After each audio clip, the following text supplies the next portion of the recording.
cuarto día que tenemos de el primer encuentro nacional interuniversitario de bioingenierías.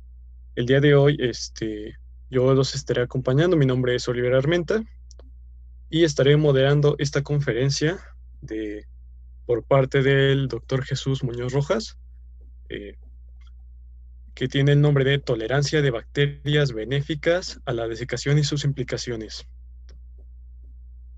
En este momento procederé a leer la semblanza del doctor Jesús Muñoz Rojas. Él realizó su doctorado en el Centro de Investigación sobre Fijación de Nitrógeno de la Universidad Nacional Autónoma de México, realizando estudios de ecología molecular microbiana de bacterias benéficas para la agricultura, del 98 al 2003. Al término de sus estudios de doctorado en julio de 2003, fue becado por el Banco Santander Central Hispano mediante el programa Cátedras Volante José Luis Cánovas para realizar estudios postdoctorales en la Estación Experimental de Saidín del Consejo Superior de Investigaciones Científicas en Granada, España. Esta distinción la obtuvo por competencias en donde participaron estudiantes de posgrado de diferentes lugares de México y de toda Latinoamérica. En España realizó estudios de biología molecular de bacterias del 2003 a 2005 y generó bacterias recombinantes que ayudan a las plantas a tolerar a la salinidad. Este trabajo fue patentado por su impacto en la biotecnología de la actualidad y el doctor posteriormente regresó a México en enero de 2006 mediante un programa de repatriación del CONACYT y la Benemérita Universidad Autónoma de Puebla, que fue la entidad receptora, a través del Centro de Investigaciones en Ciencias Microbiológicas, razón por la cual nos acompaña el día de hoy. Y bueno, desde entonces obtuvo el cargo definitivo como profesor e investigador titular A de tiempo completo. De nuevo, muchas gracias, doctor, por su tiempo y gracias por acompañarnos con esta tan importante ponencia. Le dejaré el micrófono y procedemos a la ponencia. Muchas gracias, Oliver. Pues gracias a los organizadores por la invitación a este importante evento. Eh, y pues cuando me preguntaron sobre qué tema quería yo platicar, pues yo dije algo sobre la tolerancia de bacterias benéficas, eh, eh, pero enfocado en el aspecto de las implicaciones al diseño de inoculantes de segunda generación. Ahorita voy a platicar de en qué consiste este término y pues me permito iniciar con la primera diapositiva. Esta diapositiva siempre la presento y de hecho me detengo un poquito aquí porque este planeta funciona gracias a las múltiples diversas bacterias que existen en los ambientes de aquí de la Tierra, y todas las funciones primarias que se llevan a cabo en el planeta pues están otorgadas por estos diminutos organismos. Entonces, desafortunadamente, pues esta fotografía pues no es la actual. Esta fotografía es de los años 70, en donde pues se veía eh, pues que tenía un semblante óptimo el planeta. En la actualidad el semblante no es tan bueno, y pues yo invitaría a que realmente recapacitemos y que tratemos de revertir todo lo que está ocurriendo en torno a la contaminación y a lo que hemos generado en cuestión adversa en la vida de nuestro planeta. Entonces, recordar que son estos microorganismos los colonizadores primarios, y que ellos podrían revertir ese proceso si es que los sabemos emplear. Eh, bueno, una, una cuestión que en el grupo normalmente estamos trabajando son las propiedades benéficas de diversas bacterias, es decir, pues algunas propiedades como promoción del crecimiento de plantas o la bioremediación de compuestos xenobióticos y otras más. Pero, digamos, para el entendimiento de esta conferencia me voy a enfocar a la promoción de crecimiento de plantas. Eh, También me gustaría comentarles que la promoción de crecimiento de plantas ha sido clasificada en dos partes importantes, que es la obtención de beneficios de forma directa y la obtención de beneficios en forma indirecta. En cuanto a la obtención de beneficios en forma directa, podemos citar la producción de fitohormonas, la fijación biológica de nitrógeno y solubilización de fosfatos. En sí, digamos, el beneficio directo se obtiene porque las plantas ganan nutrientes a través del uso de estos mecanismos, y al ganar nutrientes pues se fortalece, digamos, el crecimiento y también digamos la fortaleza, el vigor de la planta, y hay un incremento en lo que es el crecimiento de esta. En el caso de los mecanismos indirectos, generalmente son aquellos que van a afectar el crecimiento de patógenos, y al afectar el crecimiento de patógenos, las plantas se mantienen más sanas y digamos al estar más sanas se encuentran fortalecidas en ese aspecto, y desde el punto de vista de agricultura pues no representa mayor problema el desarrollar este tipo de plantas. Dentro de estos mecanismos indirectos podemos tener a los volátiles, compuestos orgánicos volátiles, también la estimulación del sistema de defensa de las plantas por rizobacterias, la producción de desaminasa y el biocontrol. Entonces, todos estos mecanismos, tanto directos como indirectos, no podrían desarrollarse si no existe una buena colonización de las plantas. Y esa colonización de plantas se da en tres fases. Primero tiene que haber una atracción, es decir, la planta debe lanzar señales para que las bacterias reconozcan esas señales y puedan dirigirse a la raíz, ya sea para instalarse en la rizósfera, en el rizoplano o ir al interior de las plantas. Una segunda fase es la adhesión, es decir, las bacterias tienen que adherirse al entorno con el objetivo de hacer una mejor colonización. Y en tercer punto, como un punto adicional de adhesión, pues es la misma colonización. Se requiere de un buen número de bacterias para llevar a cabo los procesos benéficos, y como un tercer punto, llevar a cabo la funcionalidad. Es decir, una bacteria puede ser atraída, puede adherirse bien, colonizar bien, pero si no expresa los genes bajo esta condición, los genes adecuados de estos mecanismos, no se va a dar la funcionalidad. Pero si hay condiciones adecuadas para expresar esos genes, entonces la funcionalidad se lleva a cabo. Entonces todo este ambiente, pues es un ambiente bastante complejo, en el que se tienen que hacer diversos estudios para que esto sea exitoso.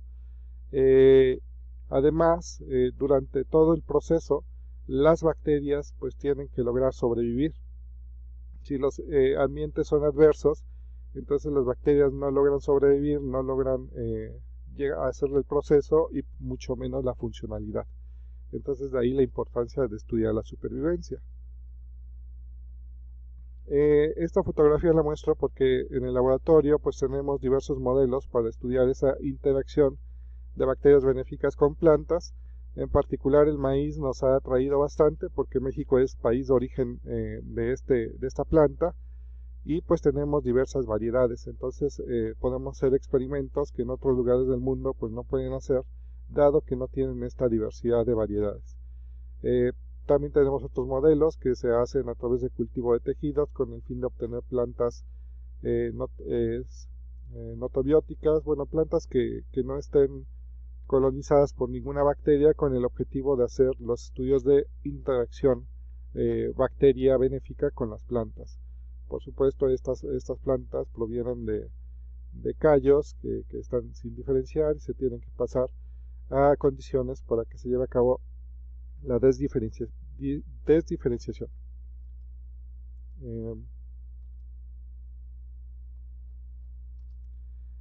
También en el laboratorio pues llevamos a cabo los estudios de cointeracción.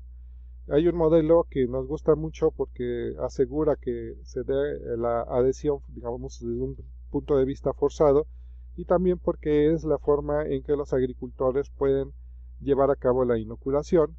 Y es que una vez que las plantas ya están preparadas, ya sea en sistemas de germinación o por cultivo de tejidos, se sumerge durante 1 hora en una suspensión bacteriana y a partir de aquí nosotros podemos hacer crecer a la planta y hacer los estudios de adhesión a la semilla o de colonización en la planta, por ejemplo, a los 10 días, 20 o 30 días posteriores a la inoculación. Entonces todo esto, pues tenemos metodologías en el laboratorio para poder hacerlo y eso nos ha permitido poder seleccionar bacterias que cointeraccionan mejor con las plantas o bacterias que no hacen una buena cointeracción y cuya población se viene abajo a través del tiempo. Por supuesto, pues nos hemos ido quedando con las bacterias que mejor cointeraccionan, de tal suerte de diseñar inoculantes que promuevan el crecimiento de las plantas con mayor probabilidad que los que hacen una mala cointeracción. Aquí presento 2 ejemplos de algo que nosotros ahora llamamos como inoculantes de primera generación, que son bacterias con buena capacidad promotora de crecimiento, como es el caso de Zospirillum brasilense, o es el caso de Glucosacetobacterius atrophicus. El caso de Zospirillum brasilense promueve el crecimiento de maíz y de otras gramíneas. Ustedes pueden ver como aquí la planta de maíz está estimulada comparado con una no inoculada. Tiene más cantidad de raíz y también más cantidad de región aérea. En el caso de plantas inoculadas de caña de azúcar con Glucosacetobacter, estas vienen de cultivo de tejidos y también podemos ver que hay una mayor cantidad de raíz en las plantas inoculadas en referencia a las no inoculadas y lo mismo en parte aérea. En ambos modelos el mecanismo primordial para desarrollar la promoción de crecimiento es a través de la vía hormonal de ácido indolacético. En ambos modelos se tienen mutantes no productoras de ácido indolacético y se ha demostrado que cuando esas mutantes se inoculan en las plantas, pues ya no se ve ese aporte, digamos, grande que hay con respecto a la cepa silvestre. Por lo tanto, pues aunque las bacterias hacen fijación en nitrógeno y tienen otros mecanismos, el mecanismo principal de promoción de crecimiento es vía ácido indolacético. Entonces, cuando se tienen bacterias ya desde este punto de vista bastante estudiados, no he mencionado otros estudios que es ver la inocuidad de estas bacterias, pero bueno, ya tenemos todo esto, sabemos cuáles son competentes, pues digamos que es óptimo presentar algún inoculante que ya esté destinado para la agricultura y ser aprovechado en los campos agrícolas. Este es un fertilizante que salió por ahí de 1998 a cargo del doctor Jesús Caballero Mellado en la Universidad Nacional Autónoma de México, en conjunto con la SAGAR y NIFAP. Este contenía Zospirillum brasilense y fue una punta, ahora sí que fue la punta de lanza para el desarrollo de inoculantes a base de Zospirillum brasilense en el mundo. Inicialmente salió para maíz y sorgo. Recuerdo que también se obtenían 10.000 hectáreas inoculadas al momento que esto salió, o sea, es decir, ya se había comprobado 10.000 veces el éxito relativo, digamos, que tiene el inoculante y pues tuvo bastante éxito. Si nosotros vemos un resumen del éxito que tuvo, pues en 2001 se publicó que tuvo del 60 al 70% de resultados benéficos. Esto es bastante alto, considerando que hay bacterias de tipo monoinoculante en donde el resultado no ha llegado a esos niveles, como el caso de Pseudomonas o el caso de Bacillus, en donde incluso se han detectado resultados negativos en el crecimiento de las plantas, bueno, por lo menos en esas fechas. Ahora ya entendemos por qué se daban esos resultados negativos y era simplemente que estas bacterias despiertan respuesta de defensa y por lo tanto las plantas gastan energía. En caso de que haya un ataque de patógenos, pues las plantas, digamos, están protegidas, aunque estén gastando energía, pero en caso de que no haya ataque de patógenos, pues las plantas tienen un tamaño, digamos, ligeramente menor al de las plantas no inoculadas, debido a ese gasto, digamos, de energía para estar protegidas. Entonces, bueno, son cosas que hemos ido aprendiendo en el camino. sobre las bacterias benéficas. La coinoculación de microorganismos ha resultado más beneficiosa porque se pueden aprovechar características de dos o más cepas bacterianas que potencian el desarrollo de las plantas, y a esto le llamamos sinergismo. Hay distintos ejemplos, de hecho yo solamente pongo dos, pero existen muchos ejemplos alrededor de lo que se ha hecho con coinoculación, y generalmente la coinoculación se hace con dos o en general máximo 3 microorganismos.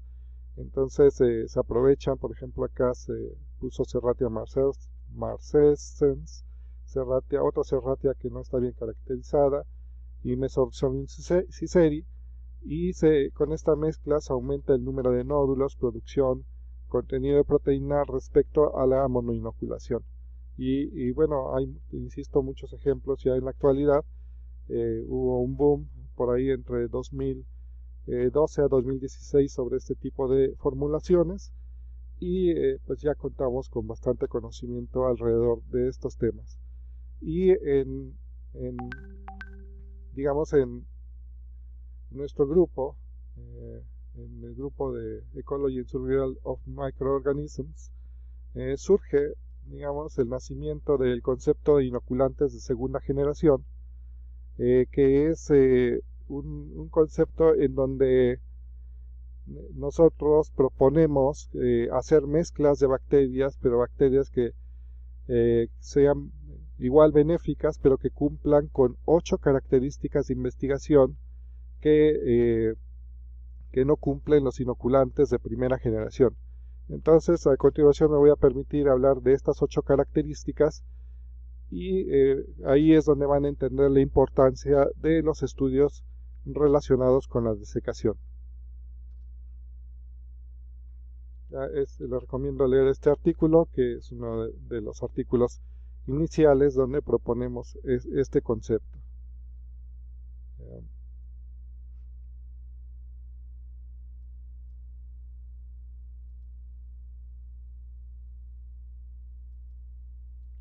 Ok, el primer punto para el desarrollo inoculante de segunda generación es que se proponen mezclas de bacterias que deben ser compatibles entre ellas.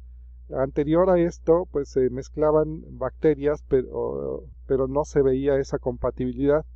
Entonces muchas veces la mezcla resultaba no ser exitosa. Se llevaba a interacción con plantas y pues se veía que prácticamente era lo mismo que usar un monoinoculante. Entonces nosotros estuvimos analizando esto y pensamos que uno de los problemas es que podría haber antagonismo entre las bacterias que se proponen para la formulación de inoculantes multiespecies. Así, de esta forma se propone hacer estudios donde las bacterias se prueban como posibles productoras de sustancias inhibitorias o como posibles sensibles, y podemos obtener tablas en donde podemos ver a lo mejor, por ejemplo, esta bacteria elimina a B, pero no elimina a C, elimina a D, pero no elimina a E, a F sí, a G no, etc. Entonces se tienen que hacer estudios de antagonismo para saber cómo se comportan entre ellas y así seleccionar a las bacterias que resulten compatibles. Entonces, los estudios que se realizan son estudios de agar en doble capa, en donde las bacterias no se conocen, es decir, la bacteria productora produce alguna sustancia inhibitoria, cuando se retira y se pone la bacteria sensible, queda el recuerdo y se ve un halo de inhibición. Pero también podemos hacer experimentos de inhibición simultánea, donde ambas bacterias se conocen, y en este caso la bacteria productora pues hace un halo de inhibición sobre la bacteria que está digamos en el tapiz, y podemos ver también halos de inhibición, pero esto se tiene que comprobar en otras formas, por ejemplo en medio líquido o incluso en asociación con planta. Entonces lo que obtenemos, esta ya es una tabla real, esta fue publicada en 2017. Podemos tener bacterias que son bastante o sea que son muy competitivas, eliminan a muchas bacterias. Estas cepas pues no son compatibles con otras bacterias benéficas, entonces las podemos proponer como biocontrol, pero no proponerlas en formulaciones multiespecies, porque terminarían eliminando a otras bacterias que son de interés. En cambio, hay otras bacterias que sí, a pesar de producir sustancias inhibitorias, podrían ser compatibles entre las cepas que se están analizando. Entonces, con este concepto hemos elegido bacterias que son compatibles, se han hecho ya bastantes formulaciones y lo que ahora tenemos que hacer es estudiar la tolerancia de estas bacterias a diferentes formas de estrés. Entre ellos, pues lo que tengo de tema en esta ocasión, que es la desecación, salinidad, congelación, entre otros.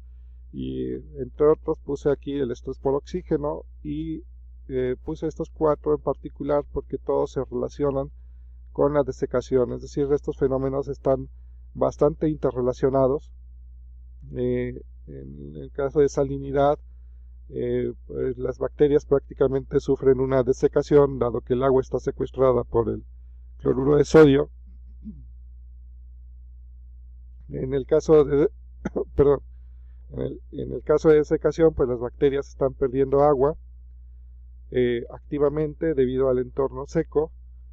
En el de congelación lo mismo, el agua es secuestrada por el fenómeno de congelación, pero todos ellos pues tienen que ver con el estrés oxidativo. Entonces todo esto está bastante relacionado y en el grupo de investigación pues tenemos que hacer estudios ligados como para saber cómo se relacionan estos conceptos. En particular, en la desecación de bacterias benéficas, pues hemos explorado a la capacidad de distintas cepas, de distintos géneros, distintas especies, para tolerar a la desecación. Todos los organismos, así como este gato, requerimos agua para llevar a cabo nuestras funciones biológicas. Y entonces, pues nosotros nos preguntamos cómo es la tolerancia de desecación de las bacterias benéficas. Para eso se tuvieron que desarrollar experimentos. Son muy sencillos, se cuantifica el número de bacterias antes de la desecación y se cuantifica el número de bacterias después de la desecación y en distintos días después de la desecación. Sin embargo, para estar evitando este tipo de, digamos, de representación de antes de la desecación, después de la desecación, se introdujo un concepto que es la tasa de supervivencia bacteriana, que es un valor parametrizado de este semblante, que es la relación logarítmica entre el número de bacterias posteriores a la desecación más 1, entre el logaritmo del número de unidades formadoras de colonias por mililitro antes de la desecación por 100. Es decir, es como un porcentaje logarítmico, solamente que no se puede decir porcentaje logarítmico porque eso no existe en matemáticas. Por lo tanto, este es un valor parametrizado cuyo concepto es tasa de supervivencia bacteriana.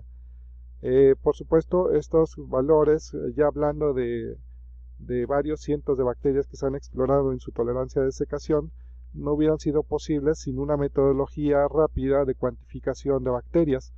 En este caso, esta metodología la hemos denominado como GSPM, que es goteo por sellado en placa masivo, y nos permite cuantificar, es decir, el trabajo para cuantificación lo puede hacer una sola persona y nos permite pues, llevar a cabo ese trabajo hasta 96 muestras en 2 horas por una sola persona. Entonces esto acorta bastante los experimentos para poder conocer ese número. Estas son algunas imágenes de cómo se ve la cuantificación a través de este método y por supuesto pues después tenemos un cálculo para saber cuántas unidades formadoras de colonia hay en cada muestra. Con esta metodología masiva, pues esto nos permitió ver la supervivencia bacteriana de distintas cepas, distintas especies. Aquí hay un ejemplo de Paraburkholderia unamei trópica y pues podemos ver que hay bacterias que son altamente tolerantes a la desecación y otras que tienen tolerancia, digamos, mediana, otras más bajas y otras que incluso podríamos considerarlas como altamente sensibles. Entonces, interesantemente, dentro de todo lo que hemos estudiado en bacterias que son aisladas del desierto, la mayoría son altamente tolerantes a la desecación, y hay unas cuantas excepciones que son sensibles o menos tolerantes a esta desecación. Aquí tenemos un tema importante que aún no hemos explotado. Nos parece que este tipo de cepas ha sobrevivido en el desierto por dos razones. Una sí la vamos a exponer más adelante, que se trata de una estrategia de supervivencia, que es el estado viable no cultivable, y la otra es porque se asocian a bacterias que son altamente tolerantes, y las tolerantes le pasan la característica a las sensibles para lograr tolerar bajo esa condición adversa. Y de esos ya tenemos un ejemplo en el laboratorio, donde una bacteria tolerante le otorga esa capacidad a bacterias sensibles para tolerar a un ambiente adverso.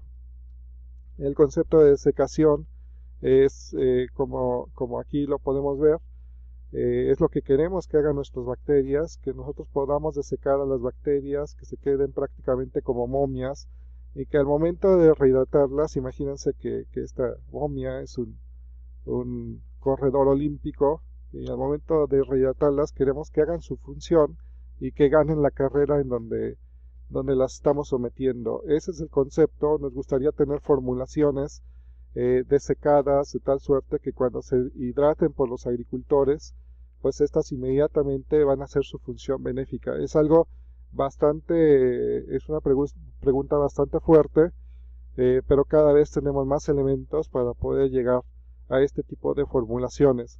Las formulaciones desecadas tienen la ventaja de que podrían llegar, digamos, a campos agrícolas en donde digamos, están muy lejanos, pero digamos el transporte sería muy fácil porque irían en polvo, y esto no representa un mayor peso. Aquí tenemos un ejemplo. Esto es una publicación de 2018 por Paso Rojas y colaboradores de nuestro grupo de investigación, y podemos ver cómo hemos clasificado por colores a las distintas bacterias benéficas en su tolerancia a la desecación.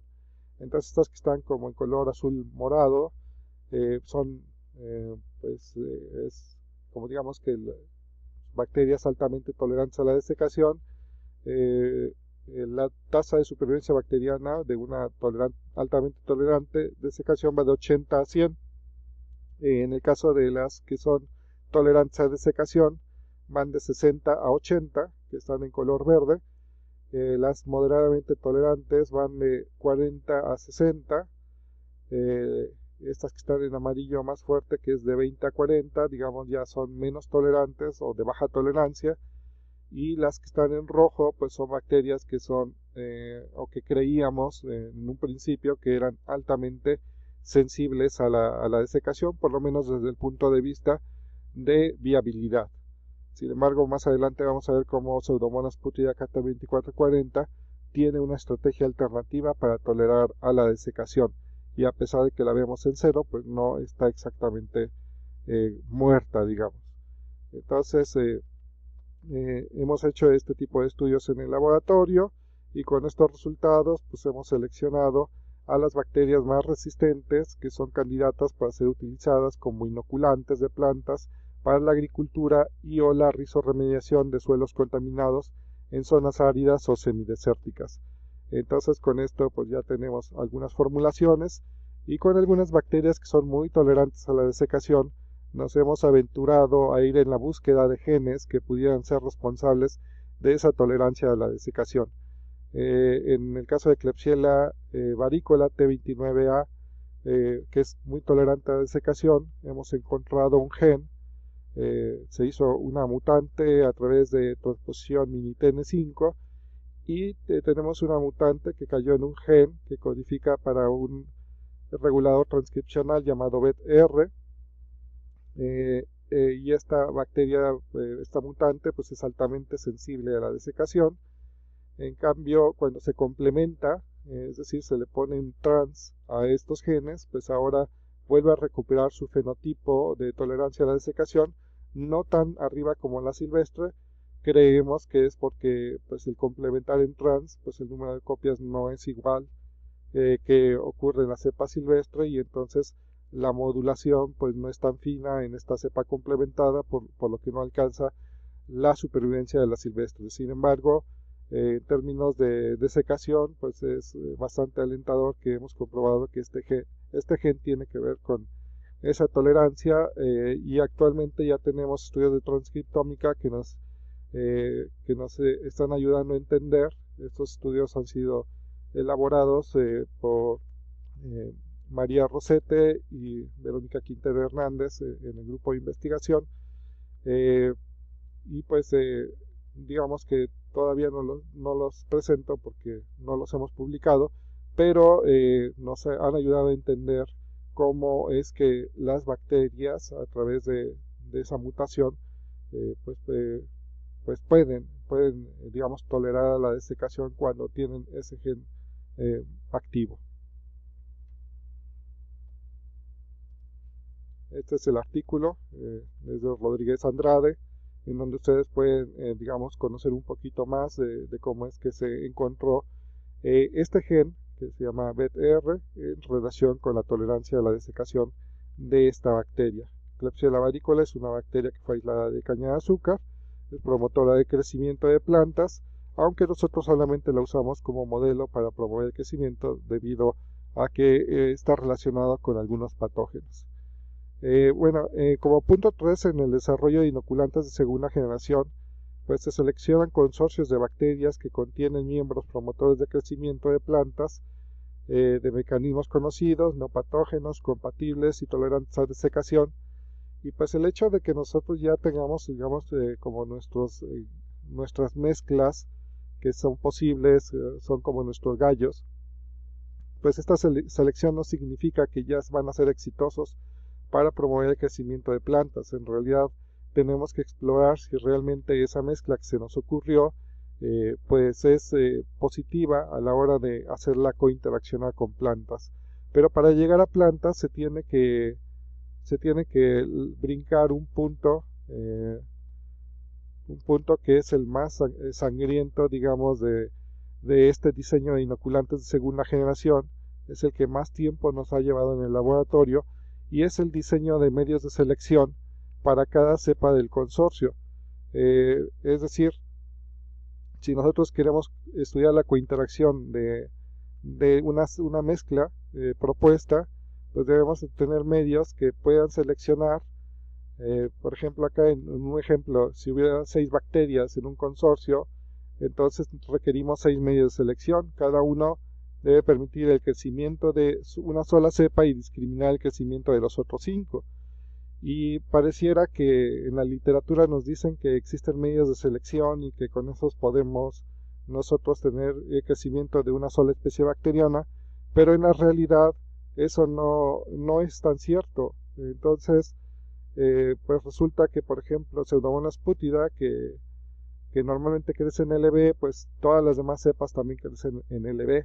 O Azospirillum brasilense, que crece en rojo Congo, todas las demás cepas crecen en rojo Congo, etc. Entonces se tienen que buscar medios a través de selección con antibióticos, de tal suerte que crezca una sola especie, o por lo menos se pueda distinguir esa especie de las otras cepas inoculadas.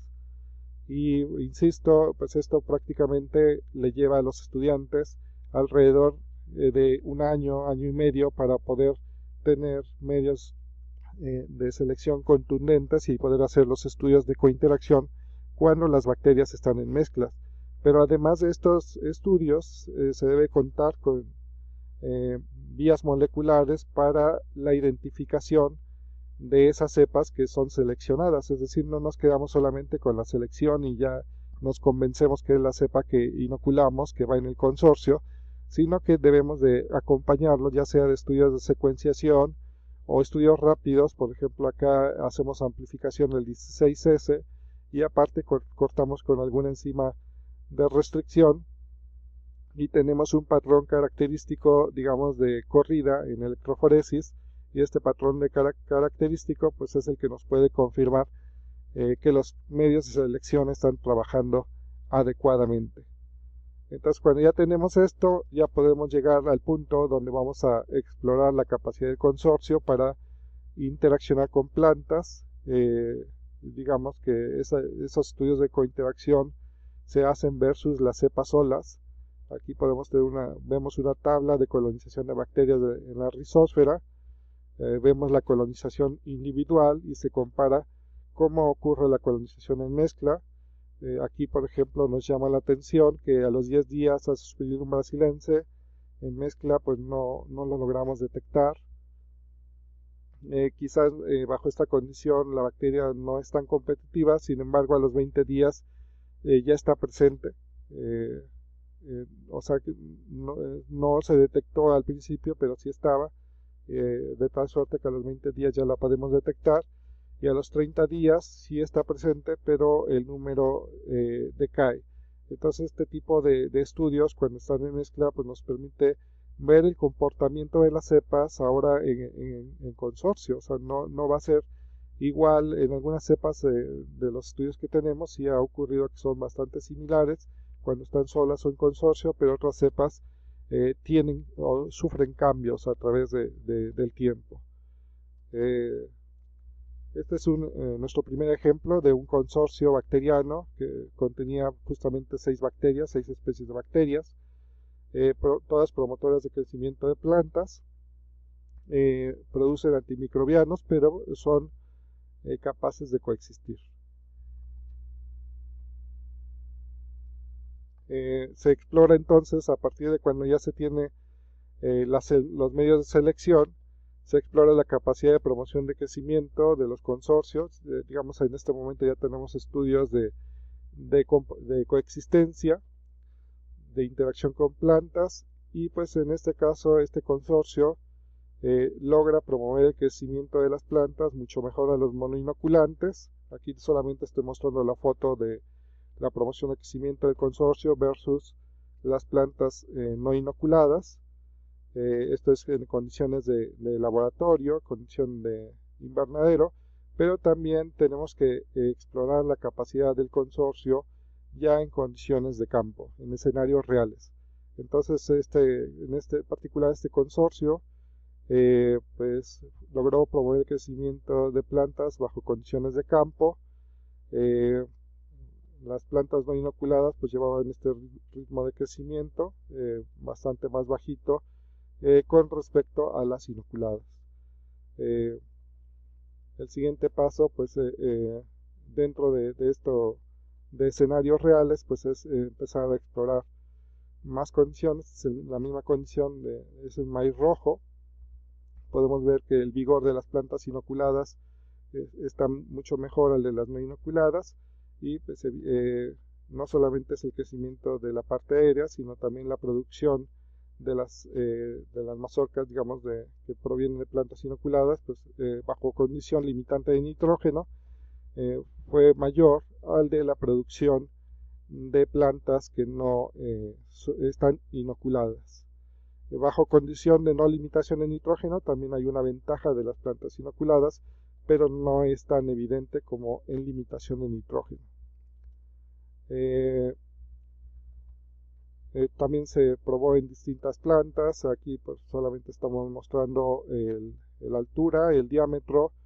Podemos ver como las plantas inoculadas, en el caso de maíz pozolero, pues tiene una mayor altura con respecto a las plantas no inoculadas, y así podríamos ir analizando a las distintas variedades. Este es otro escenario real, es en Calpulalpan, en el estado de Tlaxcala.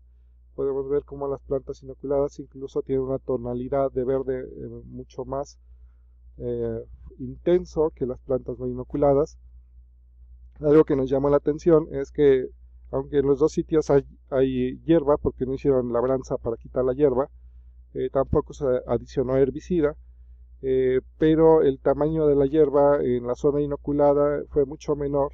Creemos que porque como las plantas inoculadas llevaban la ventaja de potenciar su crecimiento, las hierbas estuvieron en desventaja por los nutrientes. En el caso de la zona no inoculada, las hierbas pues llegaron a una altura mucho mayor, y por eso creemos que es su coloración menos intensa, porque los nutrientes los ganaron las hierbas en lugar de que lo ganara la planta de maíz.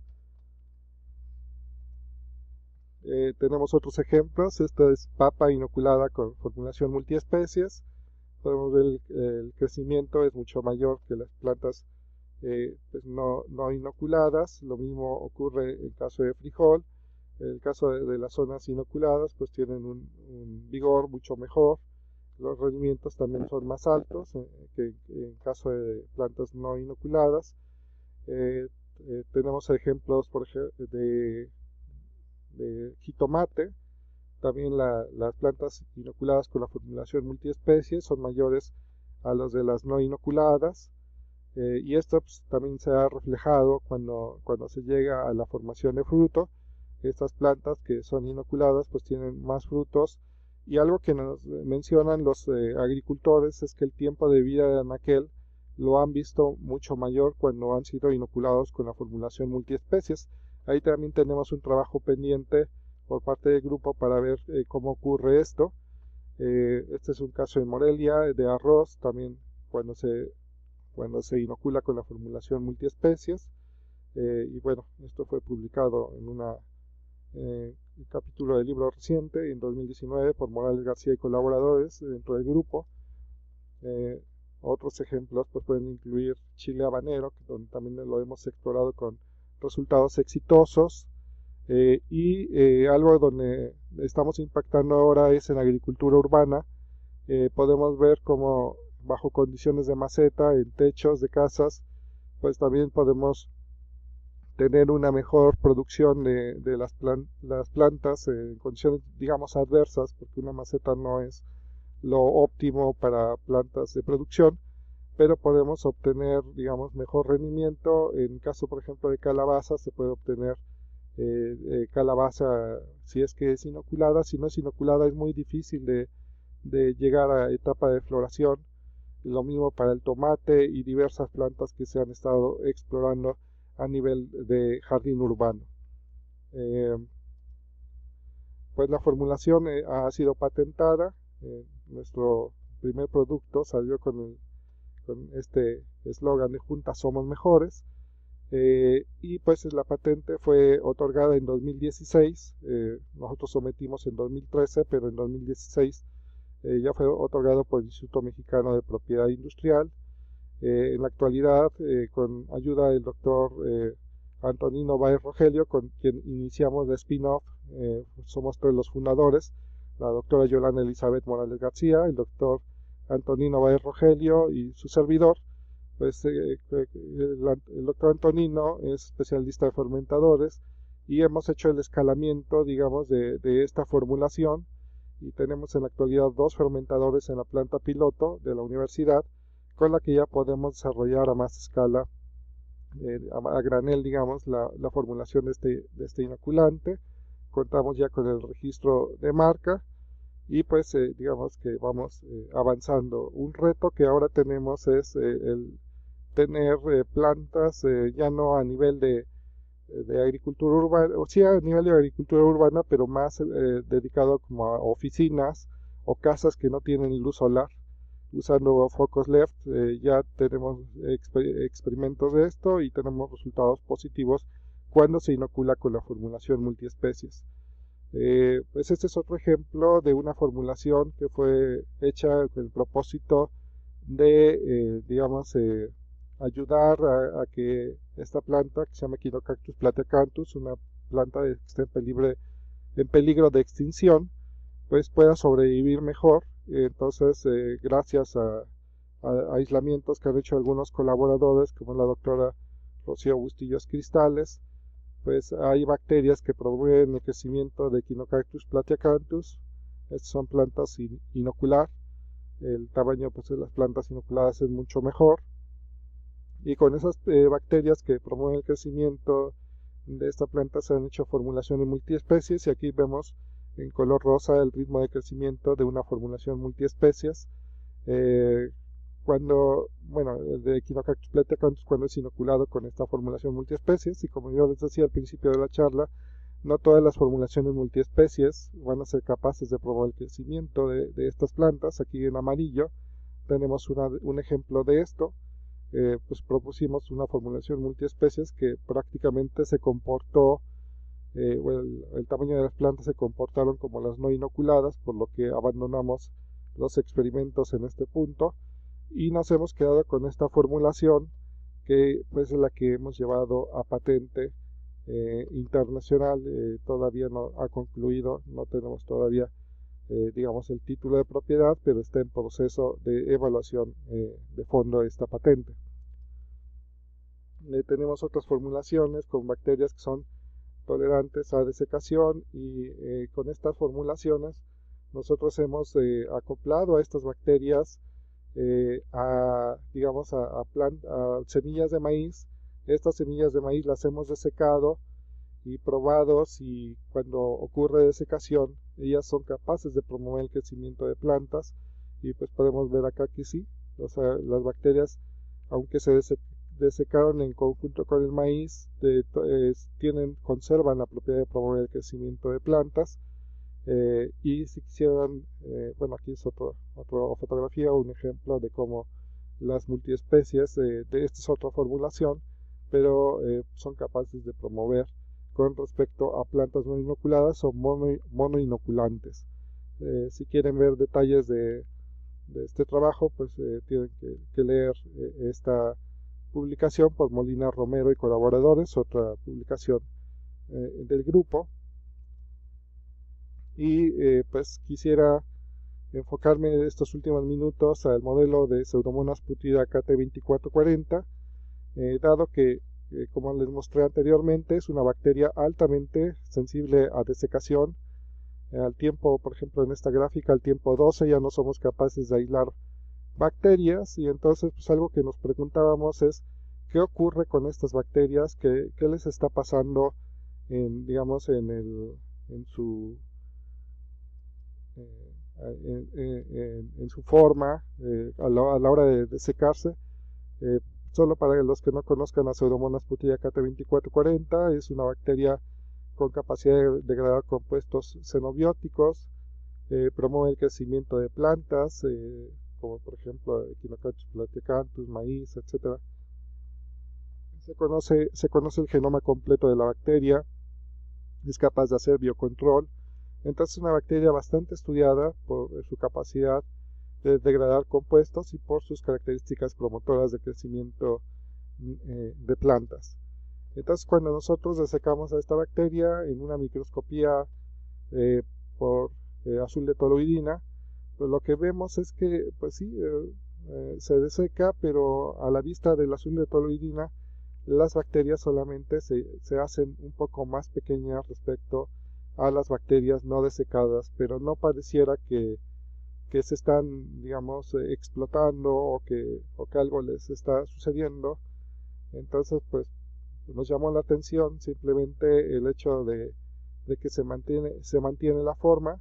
También lo verificábamos con tinción de Gram, no traigo la fotografía, pero se mantienen muy similares las las bacterias después de desecación con respecto a antes de la desecación. A través de microscopías electrónicas podemos ver cómo la bacteria, a través del tiempo de la desecación, lo que le está ocurriendo es que hay una retracción del citoplasma, digamos que es lo más escandaloso. También hay acumulación de algo que todavía no conocemos qué es esa acumulación. Estas son bacterias que son desecadas, y así desecadas digamos se llevan a microscopía. Las rehidratadas son otro tema, más adelante voy a presentarlo. Pero algo que nos dimos cuenta es que si usamos protectores, en especial disacáridos no reductores o glucosa, pues la tolerancia a la desecación puede ser, digamos, soportada. Es decir, estos son, digamos, azúcares que se tiene la teoría que protegen a las membranas de los cambios que se sufren durante la desecación, evitan que entren en la fase que cambien de la fase de cristal a una fase digamos más menos dinámica, y entonces digamos evitan ese rompimiento de membrana. Entonces, bueno, si nosotros medimos la supervivencia de bacterias en presencia de trealosa a la desecación, pues vamos a ver una tasa de supervivencia bacteriana bastante alta. En cambio, si Pseudomonas putida se deseca sin trealosa, pues esto ya lo conocíamos, se viene prácticamente a no detectable. Entonces, en el día 18, con las células que nosotros tenemos desecadas, se rehidratan. Aquí vemos la inoculación digamos, de semillas germinadas de maíz rojo en esta suspensión. Y lo mismo hacemos con la suspensión de bacterias no detectadas aquí en el día 18. Y entonces nuestra hipótesis es que aquí íbamos a tener una excelente colonización de bacterias, y en este caso pues no iba a haber nada porque las bacterias ya estaban muertas en este momento, desde el día 9. Entonces, pues una suspensión que está muerta pues ya no va a ser capaz de colonizar. Sin embargo, cuando nosotros hicimos los experimentos de colonización, nos llevamos la gran sorpresa de que las bacterias que ya estaban teóricamente muertas pues tenían niveles de colonización tan altos como las bacterias que habían sido protegidas con trealosa. Esto pues nos causó cortocircuito. No les voy a contar toda la historia, pero repetimos y repetimos porque pensábamos que algo estábamos haciendo mal.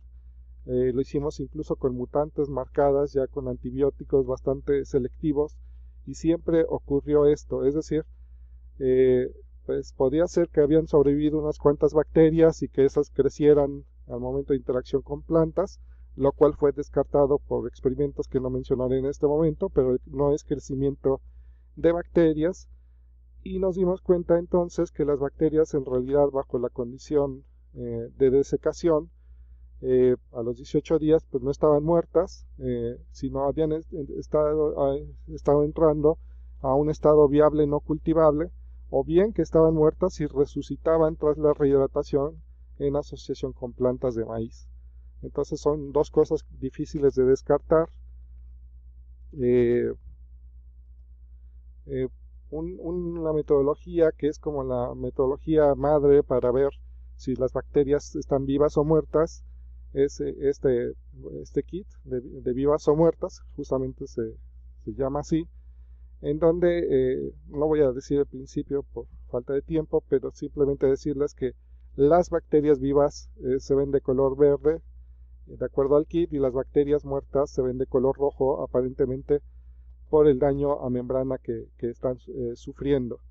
Entonces, en presencia de trealosa, como ya lo habíamos visto, que se mantienen digamos viables todo el tiempo, pues siempre se encuentran verde, tanto antes de la desecación como después de la desecación a los 18 días, o bien en adhesión con las plantas del maíz. Cuando medimos, pues son verdes. En el caso de las bacterias que fueron desecadas con solo agua, antes de la desecación, pues están verdes, están viables, pero coincide que a los 18 días, donde no detectamos a las bacterias, son rojas, y cuando vemos la adhesión, pues tampoco detectamos a la bacteria y coincide porque son rojas.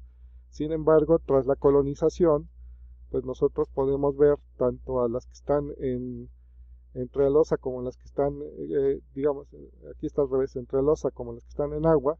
Las dos, en las dos condiciones, las bacterias ya son verdes, y por eso es que nosotros estamos viendo este regreso.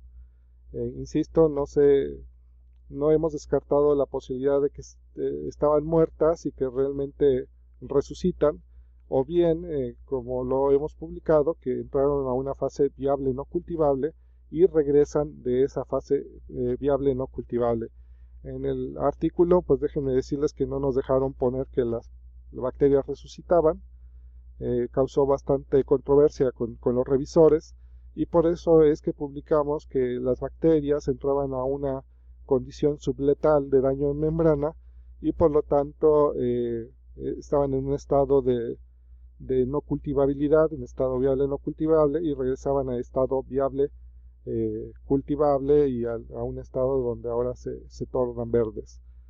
Pues esos estudios los complementamos a través del tiempo. Pusimos ahora exudados de maíz a las bacterias que estaban desecadas para ver cómo regresaban. Por ejemplo, las que retornan solo con agua, pues retornan de forma más lenta, En cambio, las que retornan en presencia de exudados de maíz retornan mucho más rápido comparado con el control, lo que implica que los exudados de maíz le dan señales a la bacteria para hacer ese retorno, digamos, más rápido. La bacteria sensa condiciones positivas, números de bacterias, aquí lo podemos ver a las 12 horas, en presencia de exudados, no importa si el exudado es muy temprano o ya es de 12 días de crecimiento, pero las bacterias son capaces de retornar en este tiempo. En cambio, las bacterias que solamente tienen agua no son capaces de retornar. Aquí a las 24 horas, sin embargo, ya las bacterias que están solo en agua alcanzan números ya similares a las que venían de exudados, y al paso del tiempo pues ya esto es igual. En otras palabras, las bacterias son capaces de regresar en presencia de exudado de una forma rápida, y en ausencia de exudado, con solo rehidratación prolongada, también son capaces de regresar al estado viable, cultivable.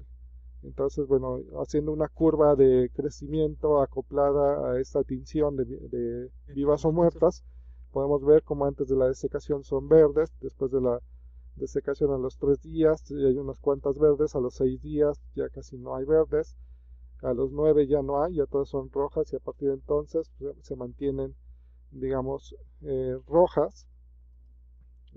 Esto es ya en otra medición. De, sí, Eh, sí, sí, Perdone, doctor, entiendo. me temo que ahora sí ya se nos acabó el tiempo. Ya se nos fue muy rápido. No, y estuvo muy interesante la plática. De hecho, tenemos tres preguntas ahorita que me parecieron bastante interesantes. Sí, sin Quisiera, problema, bueno, sin en problema. estos 2 minutitos que tenemos, hacérselas llegar. Eh, en este caso, bueno, primero nos preguntaron si estas alteraciones se veían de una parte Pues la genómica o de una desecación parte está química. reportado, afecta a los dos niveles. O sea, el nivel, digamos, más fuerte es a nivel de estructura. La desecación es tan agresiva que a nivel de estructura, pues se reflejan daños sobre membrana, daños sobre proteína, y esos daños pues se reflejan en DNA también. Entonces, de hecho, con las pruebas que tenemos en la actualidad y de acuerdo a los estudios de transcriptómica, pues una de las cosas que se activan pues es reparación de daño a DNA. Entonces, son ambas cosas.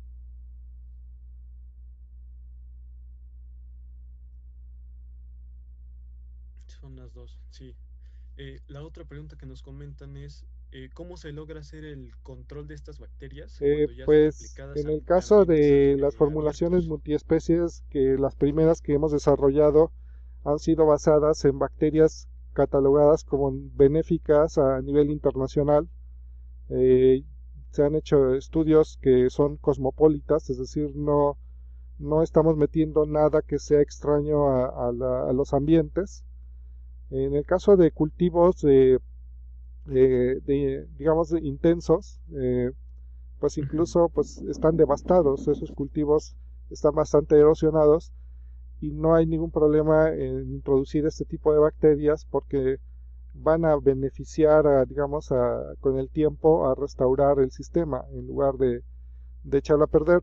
Sin embargo, como a pesar de que son benéficas, de que están reconocidas y a pesar de que son cosmopolitas, recomendamos que esto no se use en bosques, por ejemplo, porque en bosques pues la diversidad es bastante buena como para introducir algo extraño. A pesar de que estas bacterias estén representadas también en esos bosques, preferimos no alterar estos sistemas. O sea, está más dedicado a zonas erosionadas, a terrenos de cultivo que han sido tratados con alta fertilización, que están devastados, y también en condiciones de agricultura urbana, a donde pues prácticamente no hay plantas, ¿no?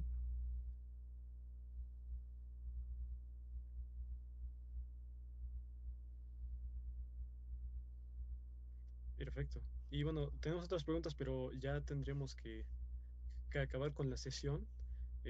Las otras dos preguntas que nos comentaban se las contestaremos posteriormente. Son algo más relacionados a los ingenieros biomédicos. Y con respecto ahora sí que ya nada más terminamos con lo que es el reconocimiento al doctor. Eh, por el tiempo ya no podré mostrárselos a todos, pero yo en persona se lo haré llegar. Cabe mencionar que estos inoculantes que nos está mencionando el doctor Jesús eh, son parte también del premio que estaremos dando en el concurso de carteles del 24 al 25. Y bueno, ya les hicimos llegar en redes sociales imágenes de este producto, que es bueno, una iniciativa que tuvo el doctor, que fue patentado y es prueba de que esto funciona completamente y es un producto innovador y biotecnológico. De nuevo, muchas gracias, Pues doctor muchas Jesús, gracias por la y invitación esperamos y verlo que pronto tengan mucho éxito en el evento. en próximas sesiones. Sí, hasta luego.